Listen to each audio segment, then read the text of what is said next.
Aku kok mengira ada yang aneh dengan putraku. Kenapa putraku hanya diam, sementara anak-anak lain sibuk bermain bersama. Putraku diam mematung, sesekali bicara sendiri, dan melakukan gerakan-gerakan sesuai imajinasinya. Ia juga sibuk mengomentari tingkah teman-temannya yang sedang bermain. Kenapa putraku tidak ceria bergabung dengan teman-temannya, batinku.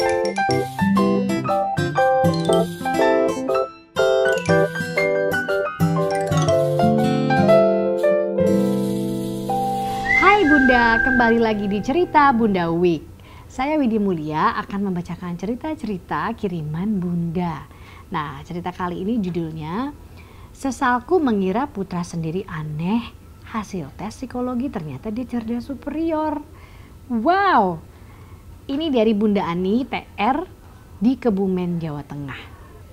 Sebagai ibu dan juga seorang guru, aku hampir tak pernah mengantar putra pertamaku ke sekolah. Usianya sekarang menuju 6 tahun dan masih bersekolah di TKB. Suatu hari aku mengambil cuti. Tentu aku gunakan kesempatan ini untuk mengantar dan menunggu putraku sekolah. Setelah memperhatikan dengan mata kepala sendiri, aku kok mengira ada yang aneh dengan putraku.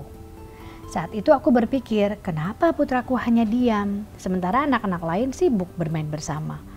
Putraku diam mematung, sesekali bicara sendiri, dan melakukan gerakan-gerakan sesuai imajinasinya. Ia juga sibuk mengomentari tingkah teman-temannya yang sedang bermain. Oke, kenapa putraku tidak ceria bergabung dengan teman-temannya, batinku. Tak hanya suka menyendiri, putraku juga sering mogok sekolah atau tak mau menyelesaikan tugas dan beralih ke aktivitas lain. Saat kutanya, dia beralasan karena bosan.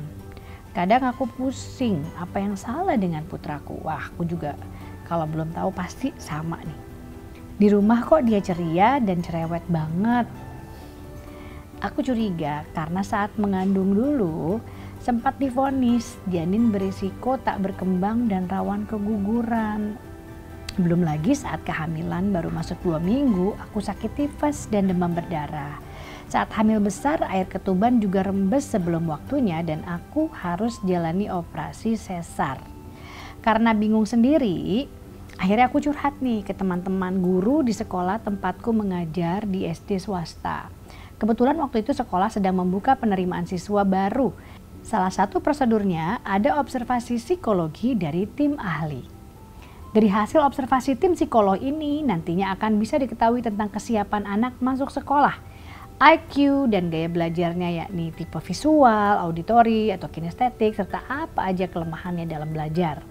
Nah, untuk menjawab rasa penasaran, akhirnya aku daftarkan putraku ikut observasi psikologi ini meski usianya baru 5 tahun 7 bulan.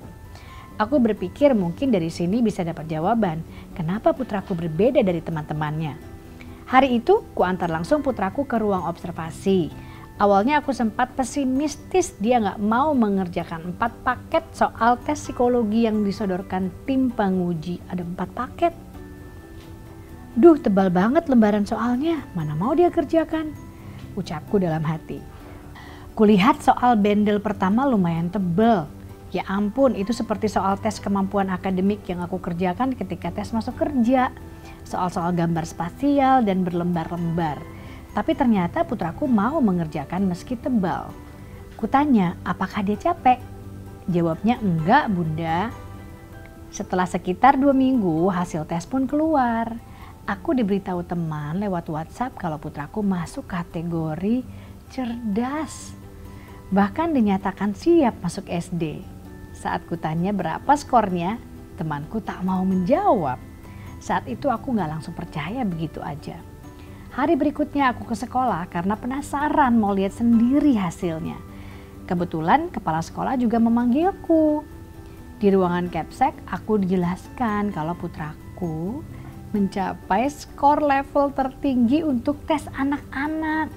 Itu berarti dia masuk kategori cerdas superior. Masya Allah, Allahu Akbar, Alhamdulillah. Tak hentinya aku bersyukur. Putraku ternyata bukan anak aneh. Dia normal, bahkan super normal yang membuatnya beda dengan teman-teman sebayanya.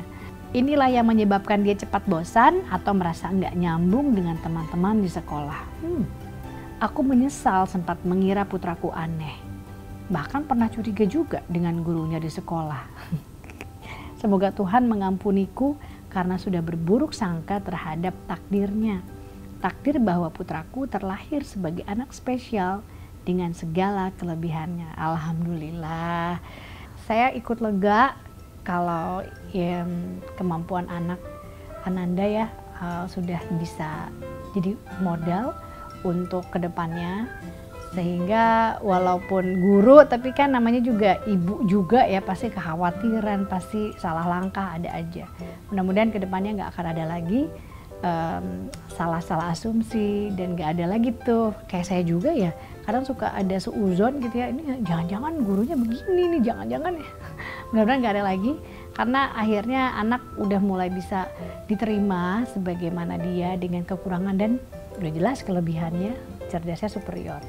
Bismillah, sekian dulu ceritanya, dengerin cerita lainnya ya Bun.